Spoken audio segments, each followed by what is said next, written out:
Bien, amigos, vamos a hablar con el señor ministro del Ambiente, Manuel Pulgar Vidal, pero antes una pequeña declaración.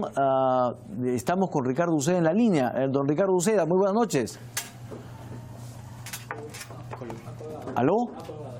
Vamos a recuperar esa comunicación entonces, pero ya vamos a iniciar este diálogo con el ministro del Ambiente. Señor ministro, ¿cómo está usted? Muy buenas noches. Hola, Enrique, buenas noches, ¿cómo estás? Muchas gracias por haber venido. Preocupados por este derrame de crudo, ¿no es cierto?, del cual se ha planteado amplia información, que afecta a un afluente del Marañón. ¿En qué situación está en este momento el tema? ¿Cuál es la responsabilidad de Petroperú? ¿Qué tan grave es este derrame? A ver, bueno, definitivamente yo coincido contigo, no solo en la preocupación, sino en considerar que este tipo de situaciones son inaceptables, ¿no? No podemos tener un ducto que presenta tan continuamente roturas. Tuvimos ya en julio de 2014 un derrame en esta zona llamada Cuninico y ahora tenemos dos roturas, porque los televidentes tienen que saber que lo que ha ocurrido son dos roturas, una en Amazonas, en el distrito de Imasa, cerca del río Chiriaco, que fue el 25 de enero, y días después, a muchos kilómetros de distancia, en la zona de Morona, una segunda rotura. El total de barriles que se estima se han derramado son más o menos 2.000 barriles, de 2.000 a 3.000 barriles. Ya hoy día lo que es el crudo que se estaba derramando saliendo de estos ductos rotos está contenido. En el primer caso, el accidente del 25 de enero, el crudo se detuvo el 27 o el 28. En el derrame del 3 de febrero, el crudo se detuvo el 8 de febrero, me parece demasiado tiempo, probablemente tuvieron problemas de acceso. La gente de OEFA, el Organismo de Evaluación y Fiscalización Ambiental, ya está en la zona. Lo pongo por etapas, lo primero es contener el derrame, lo segundo es establecer barreras de contención para que el crudo no se desplace, lo tercero es recoger de las quebradas para que no llegue a los ríos y lo cuarto es empezar la rehabilitación del suelo y eliminar cualquier traza que pueda estar presente en los ríos. Hay evidencias que en el accidente de Imasa, del río Chiriaco, el crudo ha llegado en forma de trazas al río Chiriaco y el punto y el problema es que ahí hay población y ya dijo el Ministerio de Salud que el día de mañana, fruto de la evaluación, porque el Ministro de Salud y la ministra de Energía y Minas han ido a la zona hoy día, deben declarar una emergencia sanitaria porque el punto central es el abastecimiento de agua segura. ¿Negligencia de parte de Petroperú? Yo te diría que hay un descuido en el mantenimiento del ducto. Yo creo que tiene que haber mayor seguridad en el manejo de ese ducto. Ten en cuenta, Enrique, que cuando hablamos de transporte de hidrocarburo por ductos, el responsable de verificar que se estén cumpliendo con las normas de seguridad es Ocinersmin, para cuestiones ambientales es OEFA. Y efectivamente Ocinersmin ha verificado que el plan de adecuación que debía cumplir Petroperú al año 2015 está lleno de incumplimientos. Incluso no es que Ocinersmin haya actuado mal, porque les ha planteado medidas correctivas orientadas a que se haga y se incorpore al ducto un mecanismo de monitoreo inteligente y se pase una tecnología que se llama el chancho, que es para ver que no haya ningún problema de desgaste del metal. Esto ya se hizo en el tramo 1, pero en el tramo 2 y en el ramal norte, que es donde han ocurrido, el tramo 2 es donde ocurrió el accidente, eso todavía no se ha concretado. Entonces, definitivamente estamos hablando, como dijo el señor Klimper, de un ducto que es del año 74 y que tienen que establecerse las medidas que ya estableció Ocinersmin y las que está estableciendo OEFA para que se haga una revisión inmediata y un mantenimiento urgente a todo el ducto. Porque efectivamente ese ducto ni siquiera está transportando el 100% de su capacidad. Sin embargo, con la presión del crudo que se transporta, se están produciendo este tipo de roturas y eso no se puede aceptar. Muy bien, entonces, ¿qué medidas debería tomarse con relación a Petroperú? Porque claro, como usted dice, la emergencia ya la van a manejar los ministerios a su cargo para salvaguardar la vida, no solamente de la zona, digamos, del ecosistema, sino de las personas, que es lo más importante. Pero, ¿qué medidas debería tomar el gobierno con relación a Petroperú? Son medidas de distinta naturaleza. En relación al ducto en sí, para empezar, lo que te debo decir, Enrique, es que las medidas que se tienen que tomar contra una empresa como Petroperú, que es una empresa pública, aunque se rige bajo las reglas del derecho privado, son las mismas formas como se trata a cualquier empresa. Es decir, si Petroperú, por más empresa pública que fuere, tiene incumplimientos, debe ser severamente sancionada. Eso para empezar. Lo segundo, tiene que cumplir las medidas y Ocinersmin tiene que disponer, como ya lo hizo en algún momento, una reducción de la presión con la que se está bombeando el crudo para que no se produzca ningún accidente hasta que no se verifique que ese ducto está en situaciones adecuadas para seguir transportando crudo. Lo tercero es el mantenimiento inmediato, la revisión que que cumplan este monitoreo inteligente y el mantenimiento inmediato de ese ducto, y definitivamente la verificación por parte de UEFA, que ya lo viene haciendo Sinersmin por el tema de seguridad y la ANA por el tema de caudales, y la aplicación de sanciones que corresponden. Y definitivamente la verificación de la restauración del suelo contaminado o la fauna que se pueda haber afectado. ¿Vislumbra usted riesgos en un futuro inmediato? Siempre cuando tú tienes un ducto de tanta antigüedad, si no se ha cumplido con todas las verificaciones de que es un ducto que está cumpliendo los más altos estándares de seguridad, siempre hay un riesgo de derrame, y justamente eso es lo que tenemos que evitar. ¿Jalón de orejas para Petroperú? Severo jalón de orejas para Petroperú, y lo digo abiertamente. El presidente de la República, porque esto hablamos el día miércoles con el presidente de la República en el Consejo de Ministros, nos pidió ser muy severos con Petroperú, porque acá no se trata de que sea empresa pública o no, si incumple las normas se le debe caer con todo. ¿El presidente, el director de Petroperú o el gerente general deberían poner su cargo a disposición? Esto es un tema de empresas y de directorios. Yo no creo que este tema de poner o no poner los cargos a disposición necesariamente solucione los problemas.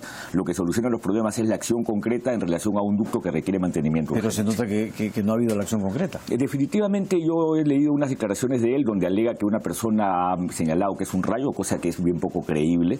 Definitivamente tiene que hacerse las investigaciones, pero este no es un tema de cargos, este es un tema de responsabilidad para que ese ducto esté bien mantenido. Señor ministro, si usted me permite, quisiera tocar otros temas. Claro que sí, con todo gusto. Y otro de los temas es el de la consulta previa. Sí, claro. Hay voces que han señalado que no es necesaria la ley de la consulta previa porque ya el convenio con la OIT plantea las exigencias. Y por otro lado, pues han habido candidatos que primero han dicho que no y después han dicho que sí, y otros dicen que sí. Y José Klimpia ha dicho hoy día, se tiene que cumplir, las leyes están para cumplirse.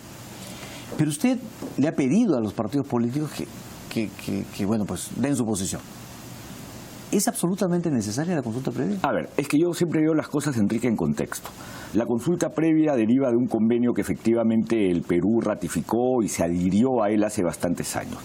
Y luego deriva de un conjunto de mandatos que el Tribunal Constitucional le planteó al Ejecutivo, incluso antes que este gobierno. Deriva a su vez de una necesidad de un mayor entendimiento, más aún cuando se originó esta lamentable situación en Bagua, que fue el año 2010, me parece, 2009, 2010 se me fue el año, y que nos llevó a ver que teníamos que establecer algún mecanismo de diálogo intercultural. Y recuerda tú que la ley de consulta previa original fue observada en el Congreso durante el mandato pasado del presidente García, y en cambio sí fue aprobada durante el mandato del presidente Humala. Entonces yo siempre veo las cosas en contexto.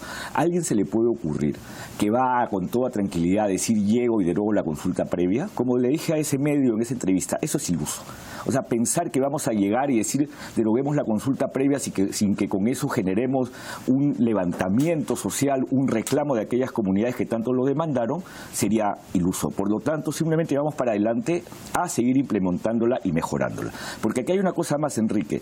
Es bien interesante que hoy día en campaña yo veo como que tres tendencias en relación a la consulta previa. Algunos que hablan como usted va a implementar la consulta previa, y el punto es, no señor, la consulta previa está implementada. Entonces es una ley que hay que cumplirla. Otros que en cambio dicen la consulta previa es un exceso, no se tienen las inversiones. Incluso el señor Carlos del Solar la vez pasada en tuit, tuvimos ahí un intercambio de tuit, creo que exageró. Y cuando uno ve estas situaciones como las de Petroperú, en donde hay un derrame que afecta a comunidades, uno se da cuenta que sin consulta previa sería aún peor. Y aquellos que efectivamente han mostrado una posición un poco vacilante sobre si se debe hacer o no se debe hacer.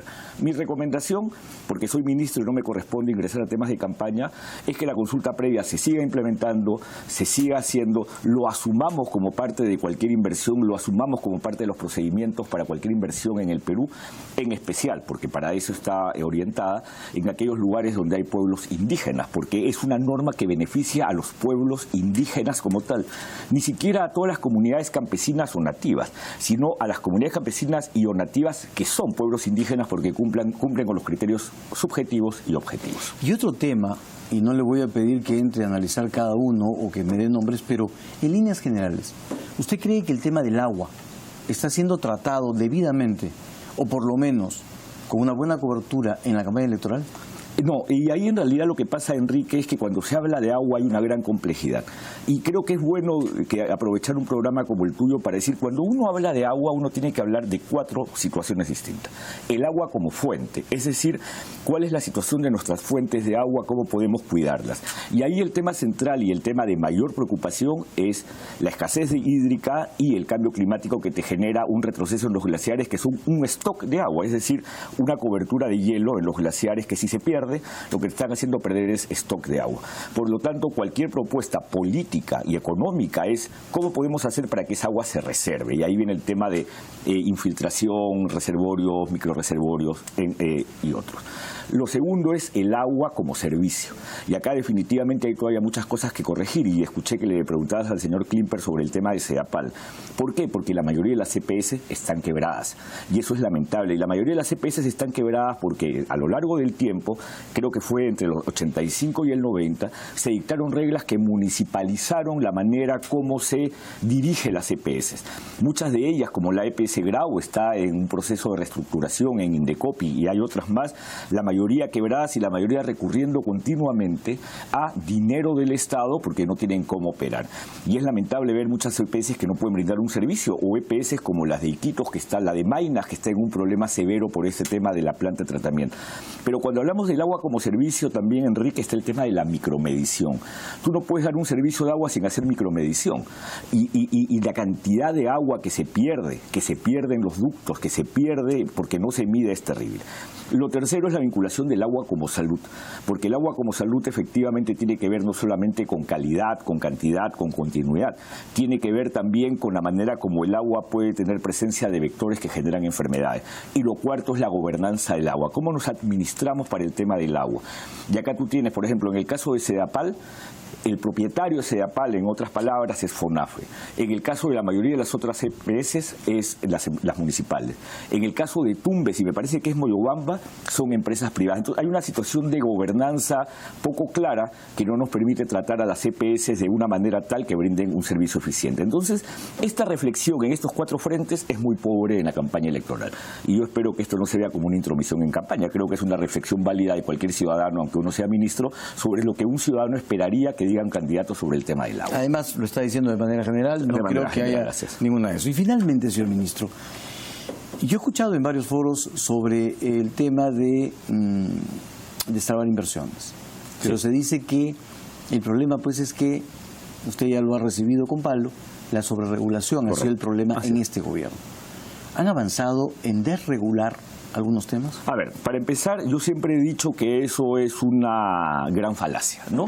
Y, por ejemplo, cuando uno piensa en los lotes de hidrocarburos, Enrique, y a veces el diario Gestión ha hecho la reflexión, tú tienes un conjunto de lotes de hidrocarburos, y cuando empiezas a ver cada uno de ellos, tú te preguntas, ¿están detenidos en fuerza mayor por un problema ambiental? Y la respuesta es, debe ser el 10 o 15%, el 10% probablemente sea una razón ambiental, el resto es técnica. Incluso hace poco el presidente de Carún, que tiene a su cargo el lote Z38, salió a decir que la posibilidad de que se cree un área protegida podía estar deteniendo 3.000 millones de inversión.